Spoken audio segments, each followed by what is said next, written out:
The National Assembly has a committee on labor, and the chair of that committee is the MP for Onyenja's constituency, the Honorable MUCHANGI Karemba, our guest in the hot seat this morning. Good morning, Mheshimiwa. Good morning to you. Welcome to Kenya's biggest conversation. Thank you very much. It's good to have you here again. Happy to be back here again. Karibu. Asante We have sana. very many issues to discuss. We have labor issues, labor relations in the country. We are seeing now negotiations. Teachers are getting into negotiations. Workers of various other unions are also talking about their plight. Doctors are raising concerns. The Salaries and Remuneration Commission has come up with a new scale and recommendations of pay. Then we have the government and its the effort of securing job opportunities for Kenyans abroad. Now, those deals are signed between the Ministry of Labour in Kenya and the other governments. Do they come to your committee and all? We'll discuss that. Okay. To welcome you to the conversation, the Honourable C.T. Muga, the MP of the Situation Room, has the day's proverb. The chairman of the Proverbs Committee. Proverbs Investigative Committee. Voilà. The content of a peanut is enough for two friends to share. Our proverbs for this week are from the country of Burkina Faso. Say the proverb again. The content of a peanut is enough for two friends to share. The content of a peanut is enough for two friends to share. Honorable Karemba, I see you thinking really hard. What is it that the Burkinabe was saying with this proverb? What do you think? Well, I am thinking that there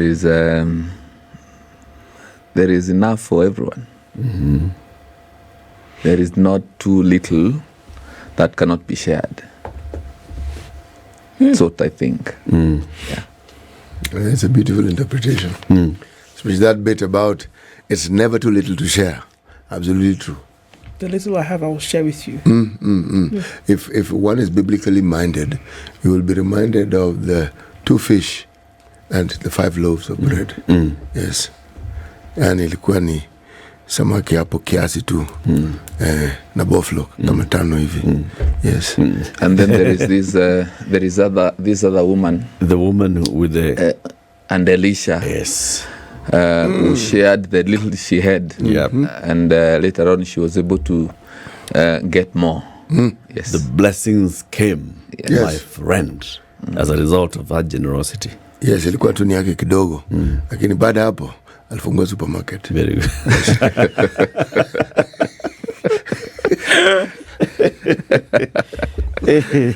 Okay. Nice one. Well, Nice I one. don't know whether This is called I interpretation. don't know whether And it's yours to do. Hatusemi aliuza. Tunasema tu alikuwa na supermarket.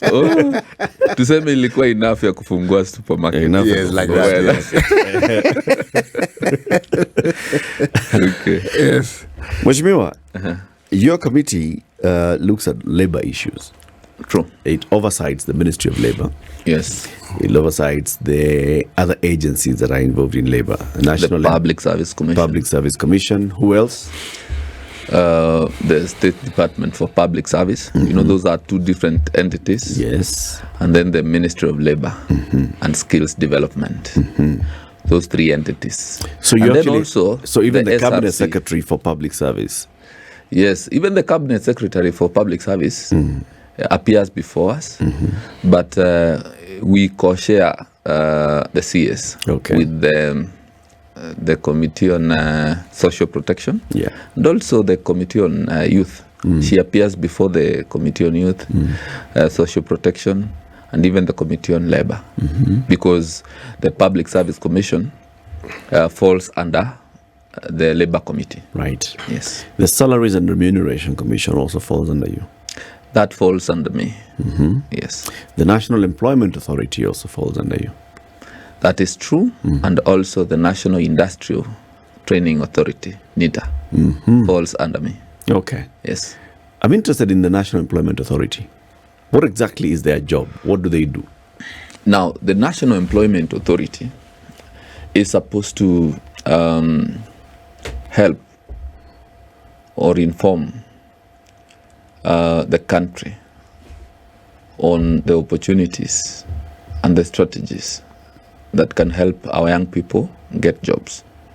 They have their office situated at Kasarani, and they are now in the process of recruiting a number of people to help them now on their mandate. They are the people who register, or rather, they're the people who take care of these recruitment agencies. So if you want to open an agency, they regulate. They are the regulators of the agencies. So if you want to have an agent, you can go to them. They are the ones responsible for renewal. All these bilateral labor agreements, most of them, they are the people involved in the negotiations. They inform the cabinet secretary on what to be considered, and also advise the cabinet secretary on the opportunities available abroad. So they play a very critical role in labor migration matters. Yes, they are at the center of it. Migration of labor from the country. Yes. So when you see, for example, the Germans coming here and saying, you know what, we need people to come and work in our country, we've got opportunities, and Kenyans can take advantage of that. We see Kenyan nurses going to the UK. We see Kenyans going to Canada, Saudi Arabia. Recently there was a new deal. There's been, of course, the deal with the Gulf nations. All these, the National Employment Authority is at the middle of them, is at the center. Well, you see, there is the government to government. Yes. The National Employment Authority is greatly involved in the government to government. Then there are also people who go out of the country through the agents. So at this point, the agents, the National Employment Authority regulates the agents, but leaves them now to undertake their role and export labor on their own. But now when it is government to government, like for example the case of the nurses, the National Employment Authority is at the center of it, and the ministry is involved. For instance, the nurses who went to the UK, the Ministry of Health was involved, the Ministry of Labour was involved. So because that was government to government. Where does the committee come in such kind of bilateral labor agreements? You see, my committee, the Departmental Committee on Labor, oversights the Ministry of Labour. So we have the mandate of wanting to know what is happening, the details of those bilateral labor agreements, the challenges and the opportunities. For instance, it is in our interest to know how many BLAs the government of Kenya has signed with other countries. The ones that have already been signed and the ones that are about to be signed. The status of the BLAs and whether it is working, whether people are going out of the country. Do you interrogate those labor agreements? Yeah, we do. Before signing or after signing? Mostly after, and you see, this is not something that happens every other time. For instance, since we came in as the Departmental Committee on Labour, I think only around 3 have been signed, but several others are about to be signed. So the ministry gets into it, but also the committee is briefed, and you see, not that information is denied to us. We are at liberty to call if there is a need or a reason to want to know the contents of the BLAs. We will surely go ahead and find it. Okay. Yeah. Would you say that the committee and those who run it, and then looking at how things have progressed over the last few years, with some of the issues that we've seen with Kenyans who've gone abroad, whether they go via agency or they go via the BLAs that we've seen instituted, has the situation more or less settled down? Are those who are oversighting comfortable with the manner in which now Kenyans are leaving Kenya to work in other countries and the conditions under which they're working? I would say we are not yet comfortable, but we are getting better every day because we are all very interested in what is happening out of the country. And like I said before, Kenya is now exporting a lot of labor, and we are earning a lot of foreign exchange from labor migration. And the remittances that this country is getting from labor migration is so huge, actually up to 555 billion as of last financial year. So what that means now, this is an area that needs to be taken care of very seriously. And you see some of the challenges that our people have been having, and especially in the Middle East, in Saudi Arabia, are to do with people who went out of the country having not been prepared to work and live out of the country. You see, every country has its own culture. If you come to Kenya, there is the way Kenyans live and do their stuff. If you go to Saudi, there is how the Saudis work and live.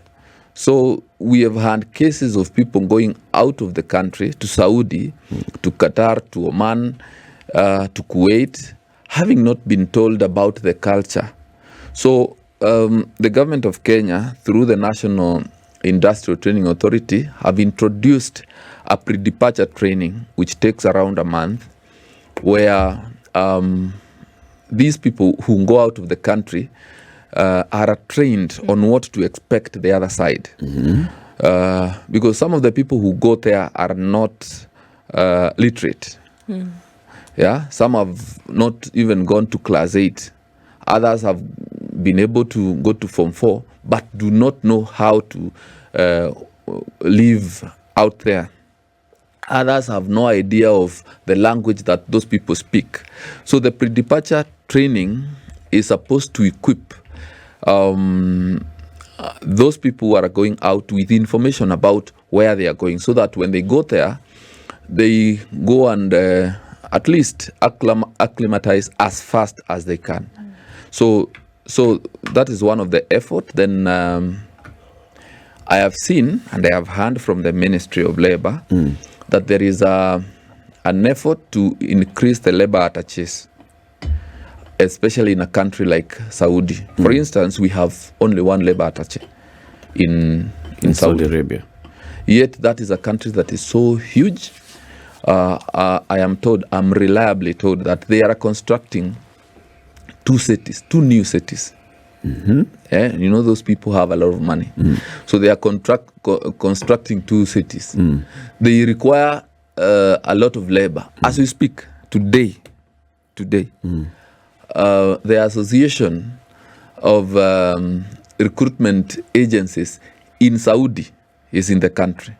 And their mission is to engage the Ministry of Labor, the recruitment agencies in Kenya, and the trainers, those who train on the pre-departure training, with the aim of getting as many people as possible. They have a target of 10,000 workers.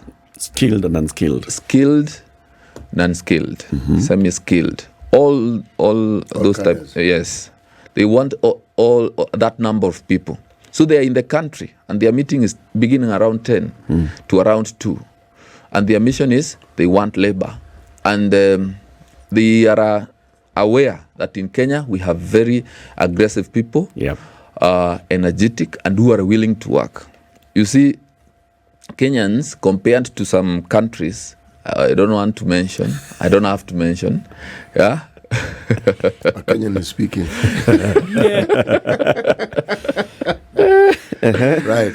Kenyans are known for hard work. Yeah, they can live anywhere in the world. A Kenyan can survive anywhere in the world because they are used to problems. Wow. Yeah?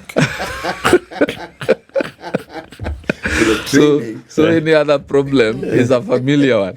So those countries like Saudi, Kuwait, Oman, those people are so much interested in the Kenyan people. The only challenge is that sometimes that is not enough. The character is important because these are 2 people with from different cultural backgrounds now working together. But you see, Mheshimiwa, I guess that's where also all these institutions that we're talking about, National Employment Authority, the Ministry of Labor, your committee come in. Yes. Are we ensuring that, for example, now that these agencies are in the country and they're seeking workers to go there, are we having conversations with them on this is what would be ideal to protect a Kenyan? Minimum wage would be around this much for this kind of skill. What kind of skills are you looking for? This is a kind of qualification we have. You negotiate some basics on behalf of Kenyan workers to know this is the minimum that they can be paid. These are the kind of benefits that they accrue. This is how they live their living conditions, because you've always had these issues. It's not just about getting a job. It's everything that comes with it. Does our government actually take care of those? Actually, that is what informed the presence of the private recruitment agencies in this meeting. Ideally, it is the Ministry of Labor that was supposed to be in that meeting, but they have tagged along with them the recruitment agencies and also the trainers, so that now they can inform their discussions. But what happens mostly is that out there, when they send job orders, they make clear, they give all the details about what is available. They will tell you that this job, we are going to pay this amount of money. It is only the recruitment agencies back home, a number of them, who don't inform the job seekers on what is available out there. Yeah, because some employers will even want to cater for transport. Others will want to pay for accommodation. Yep. For instance, only 2 days ago, one of the recruitment agencies reliably informed me of opportunities out there, up to 60, actually up to 70 opportunities. And they made it very clear that hii ni kazi ya mjengo, the pay is 36,000, accommodation is provided, transport is provided, air ticket is provided, passport processing for those who don't have is provided, and the training back home here in Kenya, 1 month training is all taken care of. You see, that's an agent who wants to make everything clear, so that when you decide to take the offer, you know what you will get from the other end. And how much do you pay for that placement? Because they're a placement agency, and if you're to be considered, and for their efforts, they must be paid something.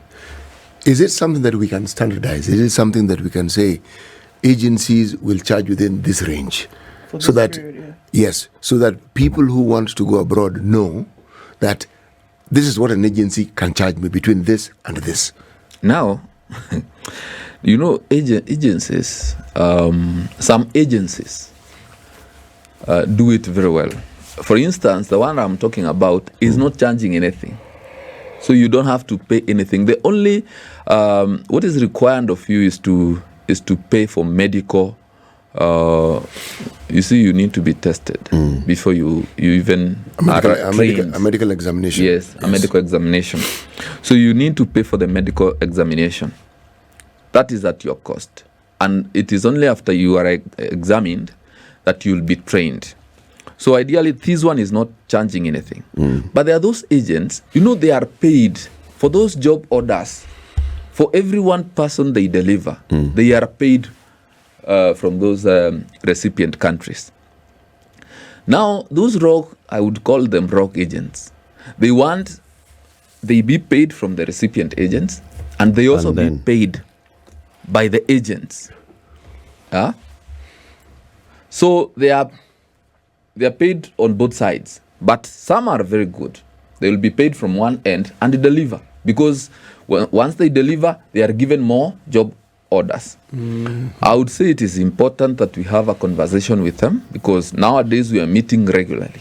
We have decided not to condemn the agents and say that agents are bad people, because if you look at it, most of the people who have gone to work out of the country have gone through the hands of the agents. Yeah, actually, only a small percentage has gone through the government-to-government engagement. So if we condemn all the agents and say that all agents are bad, we will lose out on many opportunities by not engaging them and by not knowing what exactly how we need to assist them and make the environment better for all of us, because the people they are taking out of the country are our sons and daughters, brothers and sisters. Those people who are jobless back here. So we are having very regular consultations with them, and I see it is working very well. For instance, in the last 1 month, we have met almost 4 times. With recruitment agencies. I have said, including today, they are a meeting with the Minister of Labour. And even on Friday, they have a meeting with the PS, Geoffrey Kaituku, who is the PS for Labour. And all this is to streamline the operations of labour migration. But I've just seen a meme online. Somebody's attended an interview, and one of the panelists in the interview panel asked him, "So tell us, why do you want this job?" And the guy's like, "Thank you very much.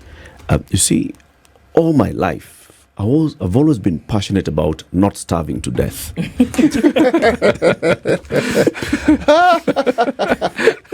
Better reason. You give him the job, right? At least you're motivated. And that's a serious motivation. You're motivated to keep working. Mheshimiwa, is the Labour Ministry and the State Department for Labour, and these are the institutions, especially the National Employment Authority, are supposed to file returns to you, right? Every year they should give you reports and show you what they've done with the work that they've been given and the mandate that they have.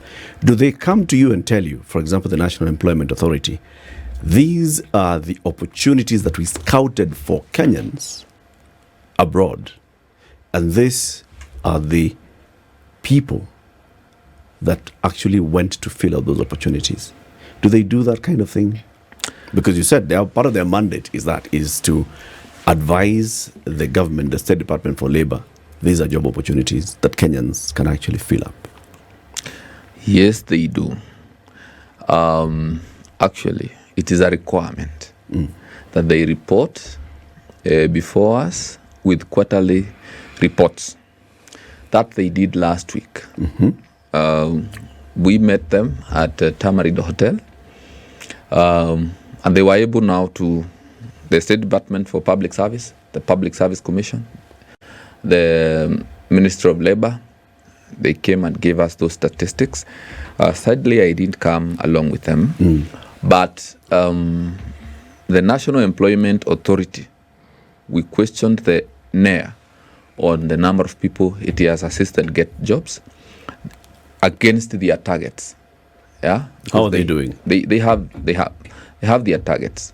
I would say on local recruitment, we noted that some people have gotten jobs through the National Employment Authority. Those who first of all are aware that there is a portal, in the National Employment Authority website, where jobs from different companies are posted. Even right now, if a person who is jobless goes to that portal, is able to see the opportunities available, and so they can choose the job that they qualify and then apply.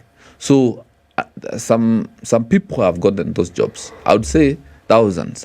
I think, if I am not wrong, around 3,000 plus. But I would say in a population where we have millions of people looking for jobs, people who have gone to school, graduated, and are at home without jobs. 3,000 is not a big number. It's a very small number. But now what was of our concern as a committee is that this country has been exporting labor of up to 10,000 people monthly. Every month. Every month. Yeah. Until recently, we were told that that number has gone down. Yeah. Well, we were told of the reasons as to why the number has gone down. We were told that there is a change. You see, the National Industry Training Authority is piloting a curriculum which is supposed to take long. You see, the Saudis, for instance, come to Kenya for people, go to Ethiopia, go to Uganda. Yep. The training, the pre-departure training for Uganda takes only 2 weeks. The pre-departure training for Ethiopia takes, I think, around 4 days. Yeah. So that agent in Saudi who has a job order and has asked for people will not want to wait for a whole month so as to get the people, whereas there is Ethiopia with cheap labor. I would say the Ethiopians are paid so little money and are comfortable with it, and the Ugandans as well. I am told that in Uganda, they say that the character of the people of Uganda is that they are humble, and especially because we have approximately 201,000 domestic workers in Saudi, Kenyans. from Kenya. 201,000 is not a little figure. It's not a small number. It's not a small number. So we have people from Uganda who are said to be humble and not as aggressive as Kenyans. They are docile, I would say. Ethiopians as well. So the market is preferring Ugandans now more. Yes. And then their time for training is shorter. It's only than 2 ours. weeks. And they're paid cheaper than us. No, Ugandans are not paid cheaper. Okay. It is only Ethiopians. That is paying cheaper. Yes. But then you see, in some of these countries, for example, in Ethiopia, in the Philippines, there's more that the government does in terms of going there and negotiating. So this is going to be the entry-level wage. But then the other conditions, where is this person going to live? What do they get in terms of medical cover? What do they get in terms of an air ticket back home? How many days of leave can they get? What kind of living and working conditions do they get? You see, it comes as a whole package. Yes. The Philippines has done that with Saudi Arabia and the Gulf countries for many years. And they actually still manage that recruitment and export of labor into these countries very well. That's the reason I'm asking, what do our agencies do? Do they negotiate to the finer detail? When you say there's an agency now in Kenya and they're saying we are going to offer salary 35,000, accommodation is going to be offered, do we ask what kind of accommodation? An air ticket is going to be offered. Do we ask what kind of air ticket? How many times? Do we ask all these questions? Does it come as a package pre-negotiated? Or is it kuna kazi na wanasema ni 40,000? You know, Or is there government support through and through? Yeah. you know, what is happening is that in a country like in the Philippines, what happens there is that they are organized. They are very organized. I am told they even have a system where every person who is going out of the country to work must be in that system. Yeah. So the details of that person, where they are going, how much they are going to earn, the details of the contract, the duration that they are going to work is contained in that system. In our country, it is like, I would compare it like the hawkers. It's a free market. It's a free market. The agents compete. You see, as per last year, we had up to 900 registered agents. 900. 900. Now, they have reduced to around 500 because it was discovered that there were so many rogue agents, and then the business had gone down due to these challenges that I'm talking about. So all the effort that is being put right now, and I am sure you've heard from the president himself, he's very keen on this issue of labor migration. So the Ministry of Labor is determined, I would say they are very determined, to make things right, to bring order into this industry. And I had not mentioned that this week, officials from the Ministry of Labor have been sent to Saudi to go and negotiate for a BLA with Saudi. So that now the agents will not be the only ones who will be taking people to Saudi. Government will also play a role. And you see, the idea actually was all these young people who go through the NYS, the National Youth Service, you see most of them have been trained. They have some skill.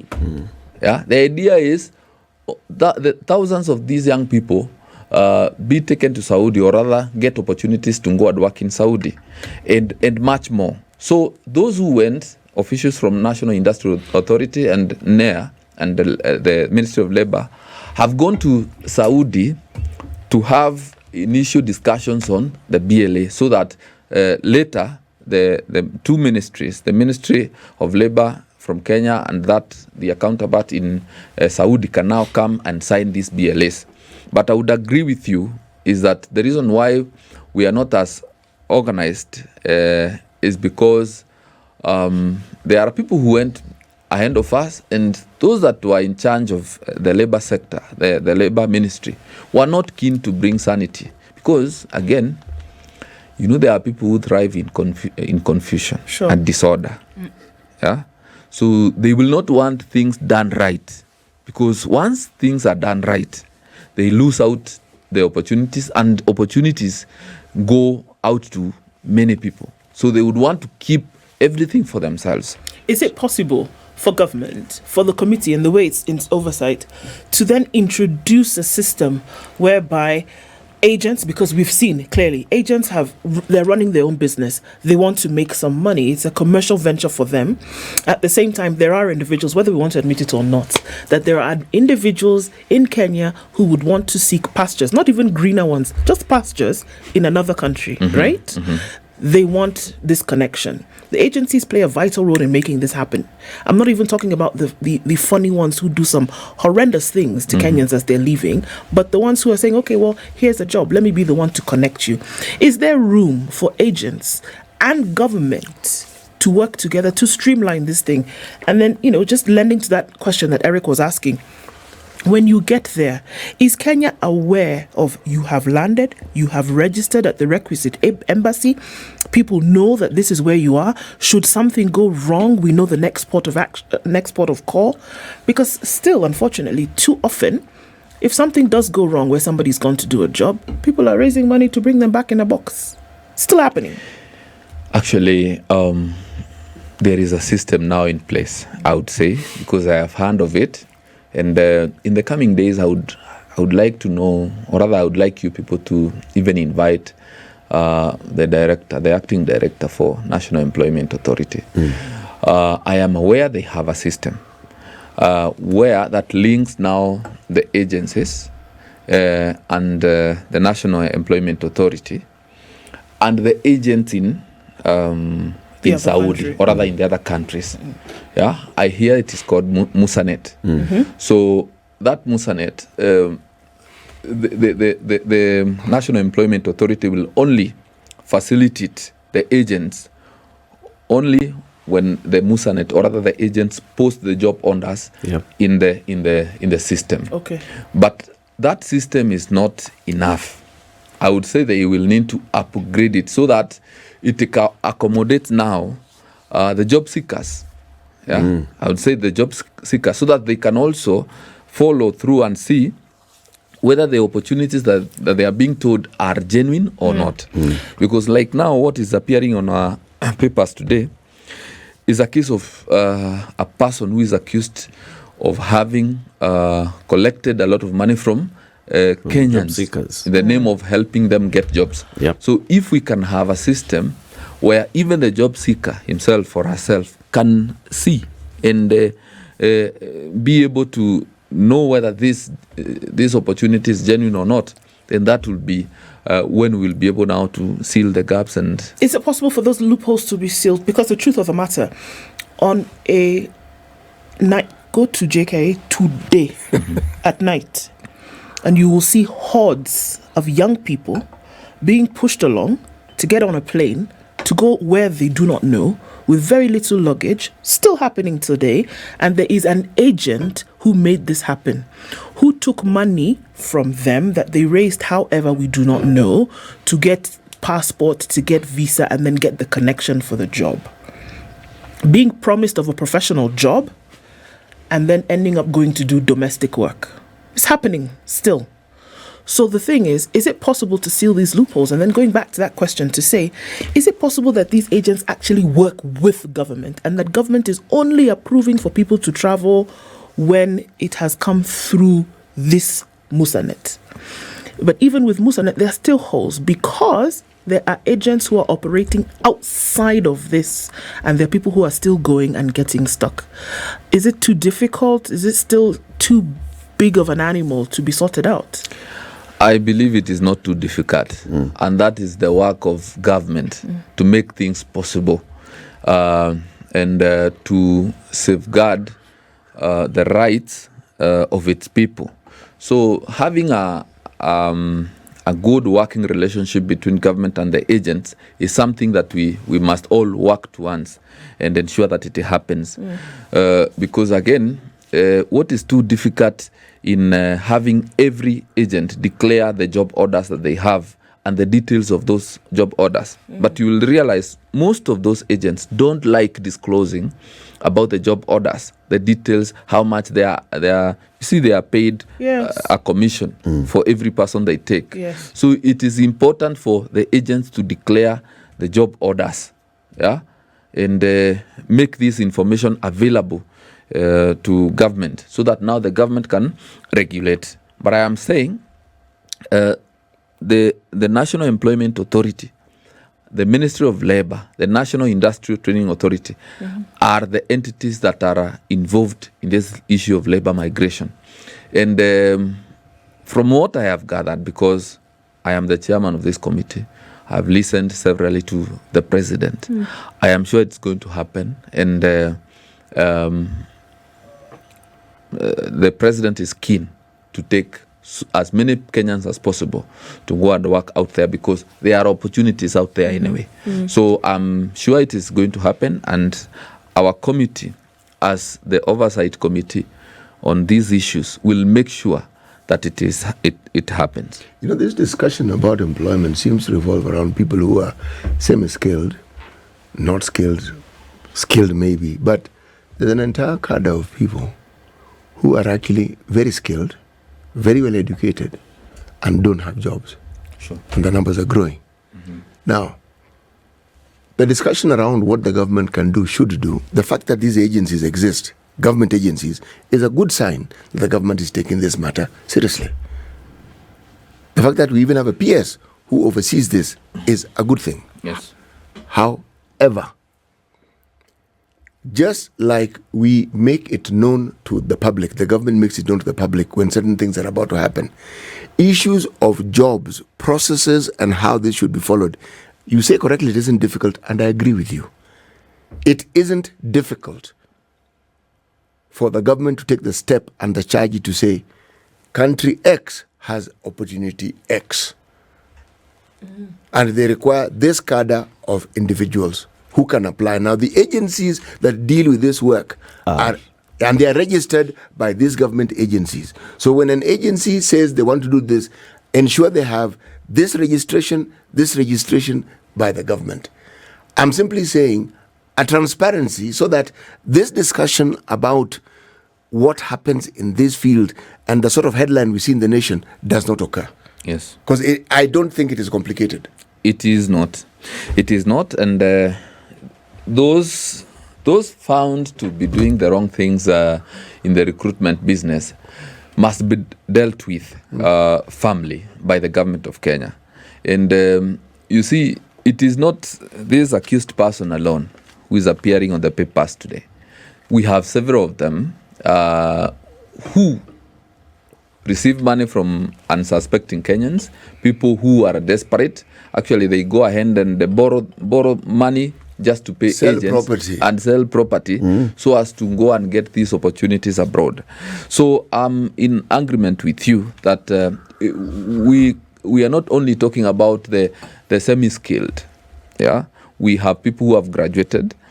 And it is the responsibility of the National Employment Authority, because we also discovered as a committee that the National Employment Authority has not done much to inform the Kenyan people and the youth on, first of all, the opportunities available with them, and even how many Kenyans know about the national, the port, the National Employment Authority. Very few. Some have heard about it, but they also don't know that there is a portal where you can go and see the opportunities available. They told us that sometimes jobs are re-advertised. Yeah? Because nobody has applied. Because nobody has applied. Yeah. Yet, looking at those jobs, they are not jobs that require rare skills or rare knowledge. We have people who have those skills, but the issue is that they don't know. But you see now, Mheshimiwa, as you tell us all these things, it's your job. Yes. As the oversight committee, it is your job to find out why is NEA not doing what it's supposed to do. Is it an issue of competence? Is it capacity? Is it resourcing? If they don't have money to make the adverts and create awareness, campaign for them to get more budgetary allocation. If it is incompetence, then do something about it. Actually... I mean, all these things that we're talking about, Mheshimiwa, you have a direct job to do to make sure that these things are done the right way. Mandate and power. And the beauty of it is that we are doing it. We are doing it perfectly well. I say this because when I became chairman, slightly around 11 months ago, we found out that most of the people working at the National Employment Authority are doing so at an acting capacity. So they are not settled. They don't, when you are acting, you lack the full authority to execute. You have no skin in the game. Yes. So one of the things that we have done is to push that this authority being given adequate staff and capacity to undertake their mandate. And all these things I am saying them because we have taken time to interrogate them and to listen to them and to know what exactly those people are going through. But now, this is not an excuse. We are not going to allow them to keep Kenyans uninformed of the opportunities available. We agreed with them that they must preoccupy themselves with their mandate. You see, we know that it is their job to register and to regulate agencies. But you see, their end goal should be job creation, or access to these opportunities for the Kenyan people. So even if they register so many agents without people getting opportunities, then they will have failed on their mandate. So what we have done is that we are exerting a lot of pressure on them and seeking ways and actually even identifying the gaps so that we can, the gaps that require legislative action, we take care of that as a committee.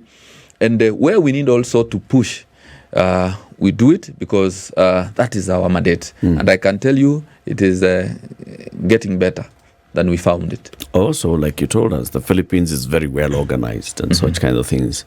We'd like you to come and say Kenya is more organized or better organized than the Philippines as a result of the work that the committee has done, whether it's legislative, policy, programmatic, whatever needs to be done so that then we can also enjoy the benefits.